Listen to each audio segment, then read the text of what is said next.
Hi, I'm Rachel and I'm here to do the channel history tag. The channel history tag was started by Ben Saunders, who I am actually in a Voxer group with right now. We're both members of a NaNoWriMo group for booktubers, although he hasn't been participating really in it. I wonder if he's busy writing a novel. But anyway, because I wanted to do more booktubish content throughout November, despite how intense NaNoWriMo can be, I figured I'd pick out a few tags that I wanted to do, and this seemed like a good one to start off with. Particularly because of question one, perhaps, because I can translate this in a way that kind of fits with Nano, or very much fits with Nano. But anyway, the question is, tell us about your very first video and where you were in life when you filmed it. So I decided to go past my BookTube YouTube experiences to the first videos that I filmed for public consumption, basically, for public viewing, which I did on Vidler. Back, I guess, in, I think 2008 or 2009. I think that was the age when Nano was on the cusp of thinking that it was still very indie or something. And one of the things that it did, the unusual things that it did, was that there was a member who was involved with Vidler before it turned into what it is now. It was sort of just a free, more hipster YouTube, I guess, back then. And she started a NaNoWriMo community, and a bunch of people joined and made videos throughout the month. And in year 2 or 3, I joined them, and I was also one of the people who made videos throughout the month. I was actually able to salvage a fair few of those videos, and I uploaded them onto my YouTube channel before starting to film anything else, because I figured that all of this kind of goes together, because I wanted to keep on doing NaNoWriMo videos and vlogs, and also jumpstart from there into more bookish content. Question number 2 is, tell us about your most viewed video and what went into creating it. And the one that I can think of is pretty recent.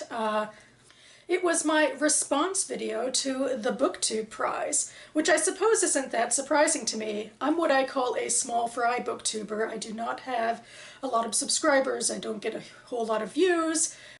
But the BookTube Prize has been my way of trying to interact more with the community, and it has really flown off the page, as it were, since the beginning of the year when Robert and Barter Horde started it. It's becoming very popular, and so the fact that I'm making videos, I guess, about this whole subject of awarding prizes to literary fiction and now nonfiction speaks to people. And that one, I guess, is particularly exciting because it corresponds with the first official winner of the BookTube Prize, which was announced early last month. But all I really did was point a camera at the live stream of the event and give mumbled reactions to the winners.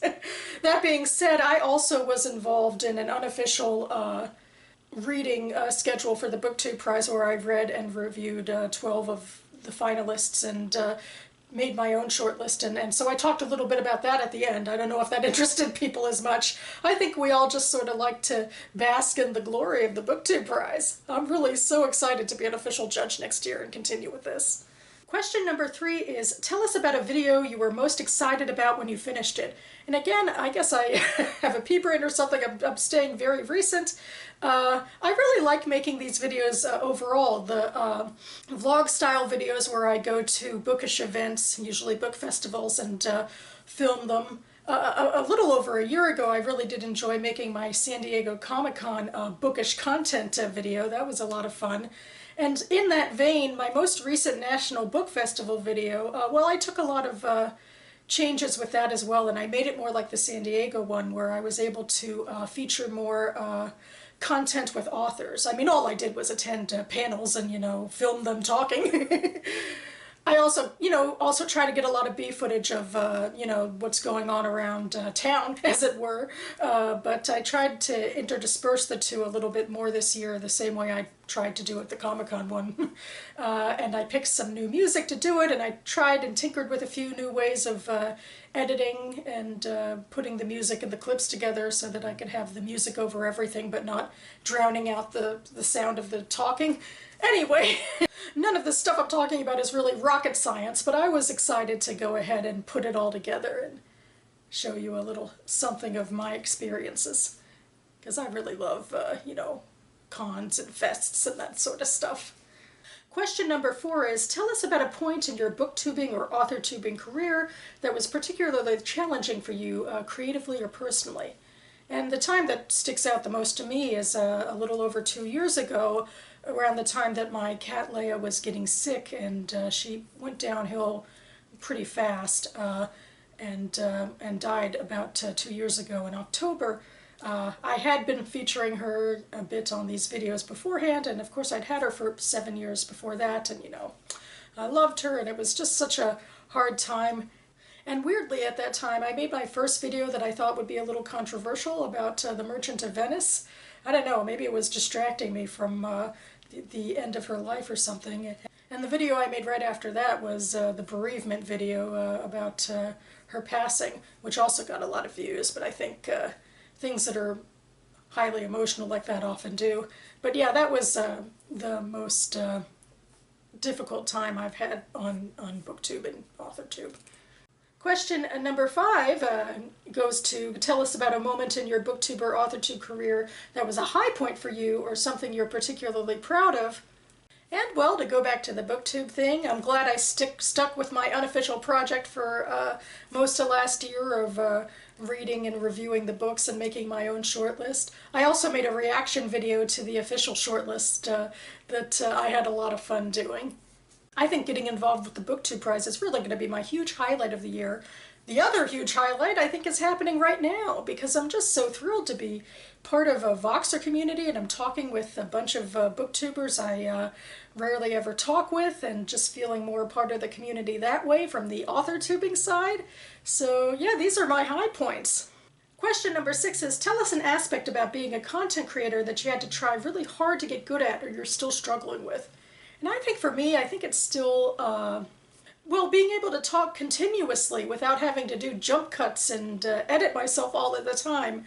Because I feel in a way like I'm talking to the community right now and just having like a normal conversation, but then I really feel like I'm not, and this doesn't really feel normal, and I stop and I start myself much more often than I would if I were facing a human rather than a camera right now. And I don't necessarily mind jump cuts. I mean, I try my best not to cut out in the middle of words. That, I think, is maybe one of the more annoying parts of jump cuts, although I know that, spastically having visuals that move around annoys some people too. And I guess I have mixed feelings about it, like wanting to be able to do things in one take, but then again, I like the idea of being able to edit and get your best message out there.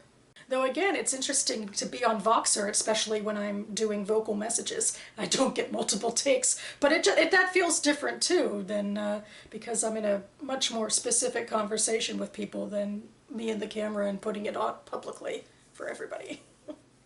Question number 7 is, tell us a story that sticks out in your mind that happened as a result of being part of BookTube or AuthorTube. And, well, other than being part of the Voxer group I've been talking about, really, or the BookTube Prize, I've talked about a lot of that already. I did have one meetup about 2 or 1.5 years ago with Peg from Peg the Book Prize Addict and Ernestly Eston. They came to Politics and Prose when actually my short story was published and there was a book launch. And that so far is my only in-person BookTube meetup, which was really a lot of fun, and I'd love to get the chance to do that again. So far it hasn't worked out. There were a few times when I think Peg and Bill from Ernestly Eston got together that I wasn't available, and other than that, well, I don't know of a whole lot of people in the area, but if you're ever in DC and we have some sort of relationship, that would be nice. Hit me up and maybe we can meet up. And finally, the last prompt is to tag people, and I'm a big advocate of Sean the Book Maniac's, getting past having to tag people. Being a small fry booktuber, I'm not personally tagged that much.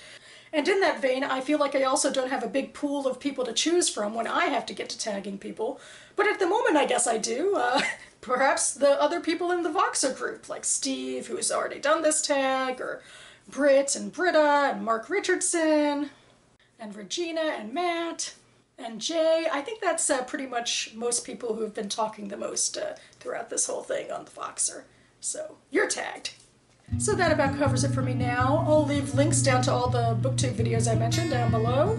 I will be back again in a couple of days on Wednesday to post my first official NaNoWriMo vlog video for week 1. And then hopefully sometime around-ish the weekend, next weekend, I'll post another tag video. I'm thinking about doing my favorite authors tag. So stay tuned. Anyway, thanks so much for watching, everyone, and I'll see you next time.